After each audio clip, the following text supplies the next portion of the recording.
খরচ কাদের আপনাদের? তেল খরচ আমারে এই 1080 টাকার মধ্যেই, 680 মধ্যেই, সরি।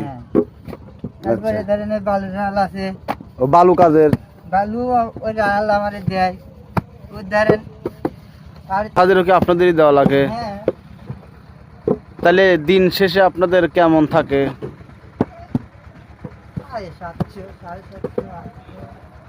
700-800 থাকে, তাই তো?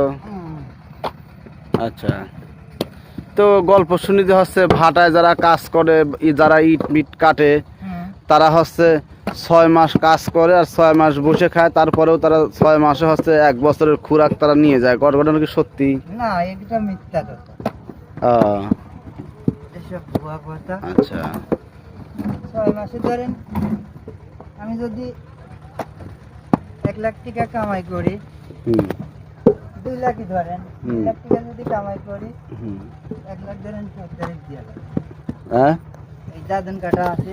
ও প্রতি সব বিলে বিলে টাকা। ও, তার মানে আপনারা এক্সট্রা টাকা নিয়ে রাখেন? হ্যাঁ, চলার জন্য, তাই তো? চলার জন্যই। কেউ ধরেন যে কামে দিন আসি প্রথমে দাদন লেছে, এখনই দাদন নেবে আবার। আচ্ছা, আগামী বছরের জন্য। আগামী বছরের জন্য এখনই নেবে? এখনই নেবে। সে লোকটা যদি আপনার না থাকে বা যদি কোথাও চলে যায়, তাহলে ওই যেভাবে টাকাটা পাবে ফেরত পাবে, যেভাবে টাকাটা ফেরত পাবে, বুঝলেন? আচ্ছা, আবার যে ধরেন পলা চলে যাবে, ও তো যাবে। আচ্ছা, তারপরে সর্দারের আন্ডারে থাকেন, তাই তো? আচ্ছা, সর্দারেরই 20 লাখ লাগে? এক একটা সর্দারের কতজন করে লোক আছে? 16টা লোক আছে। লাখের লোকই বেশি আছে। 1 লাখ টাকা করে নেয়? বলেন কি? এই 1 লাখ টাকা নিলে পরে আপনি ওই 6 মাস আবার শোধ করে দিতে হবে না? তাহলে 40-30 এরকম ধরেন শোধ যায়, আর বাদ বাকিটা খাই দেয়। পরবর্তী কাজ করে।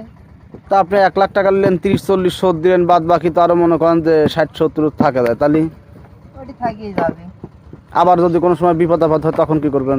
তখন এই উঠছেন যদি নেই, এর সাথে যদি কামে আসি তাহলে নেবো, না আসলে আবার দেবে ওই 30-40 কি করে 60-70 থাকতে আবার দেবে আপনাকে 50,000 1 লাখ? হ্যাঁ, 50 ওই আপনাকে 1 লাখ পর্যন্ত পুঁজি দিবে।